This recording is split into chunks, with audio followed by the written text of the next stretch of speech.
Merci à tout le monde. Je voudrais à l'entame de mon propos remercier tous ceux qui ont répondu à notre appel. On appelle pour rétablir la vérité par rapport à un certain nombre d'informations qui ont été véhiculées ici à Ziguinchor il y a 2 jours de cela. Pourquoi rétablir la vérité? Parce qu'en réalité, on peut tromper une partie du peuple tout le temps. Mais, tromper tout le peuple pendant une partie du temps, mais jamais on ne peut pas tromper tout le peuple pendant tout le temps. Et ça, c'est Abraham Lincoln qui le disait. Aujourd'hui, nous avons constaté que les masques ont fini de tomber sur Ousmane Sonko. Sa visite à Ziguinchor nous a tout simplement démontré qu'il n'est en réalité qu'un vendeur d'illusions, un manipulateur de la première catégorie. Un sage nous a appris que chez nous, dans nos cultures, il faut fondamentalement se méfier de 3 catégories de personnes. Celles qui parlent trop, celles qui parlent sans jamais dire la vérité, et celles qui ne parlent que du mal des autres. Lorsque ces 3 défauts se retrouvent chez une seule personne, ça devient inquiétant. Surtout quand cette personne prétend diriger un pays comme le Sénégal. C'est étrange de voir un homme qui n'a jamais rien réalisé avoir la prétention de se considérer comme le seul homme valable de ce pays. Ce monsieur doit d'abord comprendre que Abdoulaye Baldé ne boxe pas sur le même ring avec lui. Dans aucun domaine, il ne lui arrive à la cheville. Lui, il a été radié de la fonction publique pour manquement grave à la déontologie de l'administration, alors qu'il n'avait même pas atteint la fonction de chef de division. Abdoulaye Baldé, après avoir gravi tous les échelons de l'administration sénégalaise, a démissionné, a pris sa retraite anticipée pour se lancer en politique et se mettre au service des populations.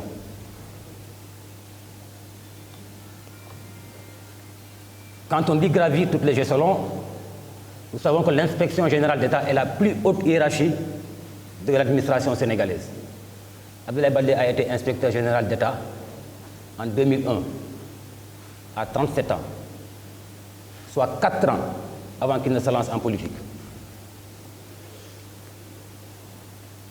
Donc ce qui veut dire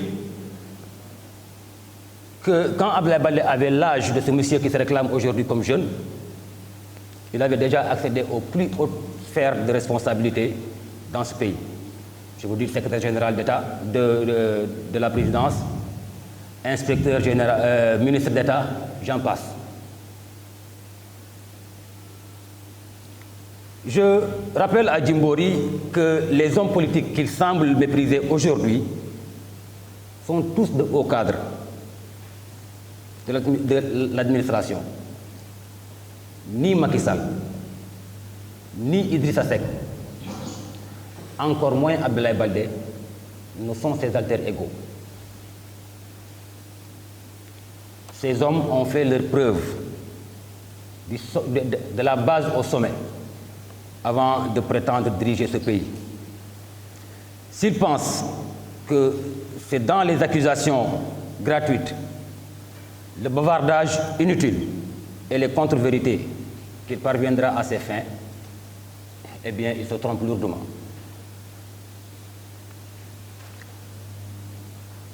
Il est quand même assez ridicule de sa part de vouloir se comparer à Abdoulaye Baldé.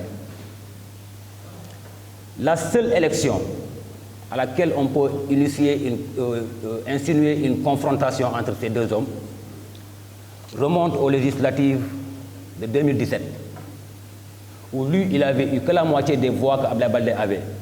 Parce que pour rappel, il n'avait que 37 000 voix, pendant que Abdoulaye Baldé avait 65 000 voix. Malgré toutes ces carences, notre héros de la parole n'a pas pu s'empêcher de venir à Ziguinchor, se promener dans la ville et revenir raconter sa vie à la presse. Parce qu'il ne s'agit que de ça. Toutes les déclarations qu'il a tenues à Ziguinchor sont fausses et sans fondement. Mais hélas, on ne pouvait pas attendre mieux de lui. Il est un habitué des faits. Jouer avec les chiffres, manipuler les esprits, raconter sa vie sont ses jeux favoris.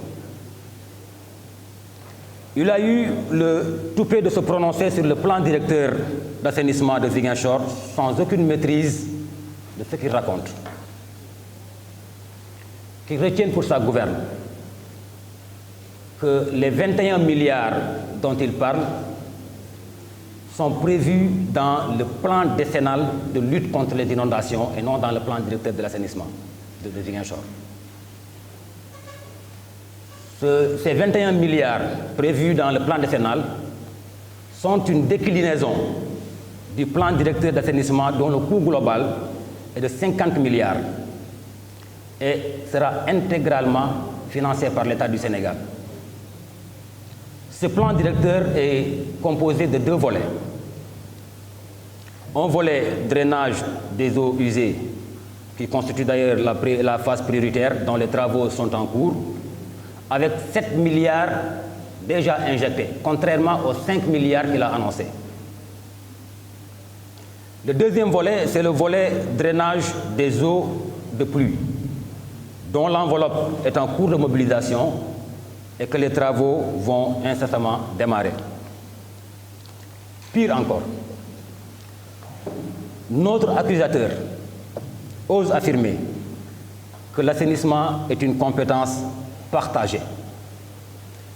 Je l'invite tout simplement à nous sortir de la loi 2013-10 du 28 décembre 2013 portant Code général des collectivités territoriales une seule disposition qui indique la responsabilité des collectivités territoriales en matière d'assainissement. Mieux, quand il est parti faire sa promenade à Keur Massar, il n'a pas une seule fois interpellé le maire de cette localité. C'est parce qu'il pense que les Ziguinchorois sont assez faciles à duper, au point qu'il peut leur faire gober cette notion de compétence partagée qui n'existe que dans sa tête. De qui se moque-t-on quand, en partant à Keur Massar, il porte des bottes et à Ziguinchor, il se promène avec des chaussures artisanales qu'on appelle ici tic-tic. N'est-ce pas la preuve qu'il n'y avait pas d'eau à Ziguinchor?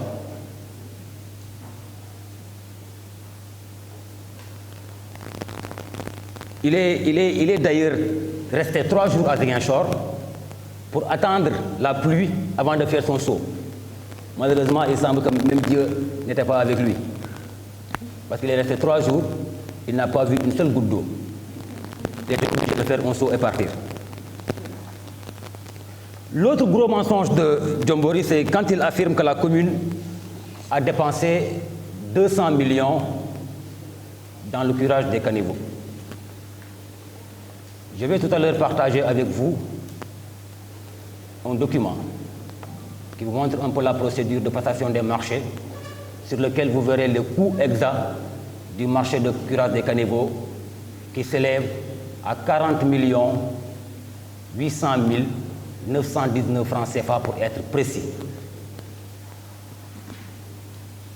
Dites-moi où Ousmane Sonko a pris son chiffre de 200 millions pour l'assainissement. Mais cela démontre encore une fois le manque de rigueur dans sa recherche d'informations fiables à servir aux populations. Il considère ces populations comme des naïfs qu'il peut manipuler à sa guise. Sur un autre aspect, quand un inspecteur des impôts et domaines se permet d'affirmer qu'un lotissement serait fait sans base légale, sous prétexte que la commune n'a pas reçu l'autorisation de lotir, on est quand même en droit de se demander s'il n'est pas animé que par la seule volonté de nuire. Il n'ose pas ignorer que la base légale d'un lotissement n'est rien d'autre que la délibération du conseil municipal, qui a bel et bien eu lieu. L'autorisation de lotir, qui est délivrée par le ministère de l'Urbanisme, ne fait que valider un processus allant de cette délibération à la réunion de la commission régionale de l'urbanisme dirigée par le gouverneur. Et intervient enfin la distribution des parcelles. Le lotissement de Djabir, auquel il fait allusion, est en attente de cette réunion de la commission régionale, avant transmission du dossier au ministère concerné. Et pour rappel, l'initiative de ce lotissement émane d'une volonté des populations du quartier de Djabir, qui à plusieurs reprises ont saisi le maire sur cette question, parce qu'étant dans le besoin impérieux d'avoir accès aux services sociaux de base. Parce que nous savons tous que lorsqu'un quartier n'est pas loti, il est difficile pour les populations d'avoir accès à l'électricité, d'avoir accès à l'eau, même si le maire Abdoulaye Baldé a fait l'effort de jouer de tout son poids pour qu'à Djabir on puisse avoir un peu d'électricité en attendant que le lotissement puisse arriver. C'est d'ailleurs ces mêmes populations qui ont conduit tout le processus de recensement des occupants sous l'assistance des services techniques. En atteste d'ailleurs la présence parmi nous des notables de Djabir qui peut-être auront l'occasion de confirmer tout ce que nous venons d'avancer. Mais voici encore une autre preuve de la malhonnêteté intellectuelle de ce politicien véreux. Il n'a de souci que pour le pouvoir et non pour la vérité. Ce qui est à la limite moquant dans tout ça, c'est quand il nous parle de son projet sur le foncier pour les 30 communes de la Casamance. On se demande alors, soit il ne connaît pas la Casamance, soit il cherche à diviser les Casamancés. Seule la région de Ziguinchor fait 30 communes, alors que la Casamance s'étend de Gouloumbou à Djogé, avec 113 communes. Il fait quoi du reste de ces communes-là? Notre politicien en retard sur les réalités de Ziguinchor est arrivé au paroxysme de ses délires en affirmant publiquement que le président Macky Sall n'a absolument rien fait à Ziguinchor. Voilà ce qui démontre encore une fois qu'il ne connaît absolument rien de la Casamance, qu'il prétend aimer et qu'il lui a tout donné. Et c'est d'ailleurs dramatique de constater que ce prétentieux n'a en réalité aucun respect pour l'unité nationale de notre pays avec ses déclarations de va-t-en-guerre. En lieu et place de contribuer à la recherche de solutions aux différends qui opposent les populations de Niaguis à leur municipalité, il s'est tout simplement permis de lancer un appel à la révolte et de déclarer que le président Macky Sall n'aime pas la Casamance, comme si la Casamance ne faisait pas partie du Sénégal. Quelle irresponsabilité! Il n'a aucun respect pour nos institutions. Il jette le discrédit sur tout et pense qu'il n'y a du bon que pour lui. Je me permets de revenir avec vous, sans être exhaustif, sur quelques réalisations du président Macky Sall dans la Casamance naturelle, mais particulièrement à Ziguinchor. La construction du pont de Farafenni, qui est une vieille doléance, une vieille revendication des Casamancés, et qui aujourd'hui a considérablement allégé les souffrances des Casamancés sur la traversée gambienne. L'achèvement des travaux de la RN6, la mise en place de 5 bateaux, 3 bateaux pour les passagers et 2 bateaux pour le fret, avec une réduction considérable des coûts du transport de 10 500 à 5 000. Le lancement de 4 vols quotidiens entre Dakar et Ziguinchor. L'électrification de toutes les grandes villes de la Casamance. La construction du pont de Marsassoum. La construction de la boucle de Boudjé sur 82 km de Marsassoum à Sédhiou, en passant par les communes de Djibabouya, Bemmé, Djirédi et Bambali. La construction des routes à Sédhiou et à Marsassoum. L'implantation du domaine agricole communautaire de Sefa. La construction de la boucle du Blouf. L'implantation de l'agropole sud à Adéane avec un coût de 57 milliards 600 millions pour la transformation des produits agricoles. Le projet de construction de la RN4, la route nationale numéro 4. Le dragage du fleuve Casamance, l'agrandissement du port et les gros aménagements au quai de pêche de Ziguinchor qui feront d'ailleurs de la région un hub maritime. La voirie intérieure dans les communes de Ziguinchor, Bignona, Oussouye, Bounkiling, Vélingara et Oussouye, dans le cadre de Promoville. L'octroi de plus de 4000 lampadaires solaires aux communes de la Casamance. L'octroi de 5 milliards sur 5 ans à la commune de Ziguinchor dans le cadre de PACASEN, qui permettra d'ailleurs à la commune de Ziguinchor de réaliser de gros investissements qui vont davantage améliorer le visage de notre chère ville. Bref, où se trouve le lien entre notre champion de la manipulation et la Casamance? Dès lors qu'il se donne le courage, après avoir disparu au lendemain de l'élection présidentielle, après avoir fui les Casamancés pendant cette période de la Covid, où ils avaient le plus besoin de son soutien, ne serait-ce que moral, revenir, les regarder dans les yeux et leur raconter des contes vérités. Il aurait dû être plus sensible envers les Ziguinchorois en partageant avec eux leur peine engendrée par cette pandémie. Mais hélas, il n'a qu'une seule chose qui l'intéresse, le gain politique, le gain électoral. Alors qu'il n'a jamais rien réalisé, n'a jamais rien exercé de responsabilité dans ce pays. Abdoulaye Baldé a apporté toutes sortes d'assistance aux Ziguinchorois avant d'être élu maire.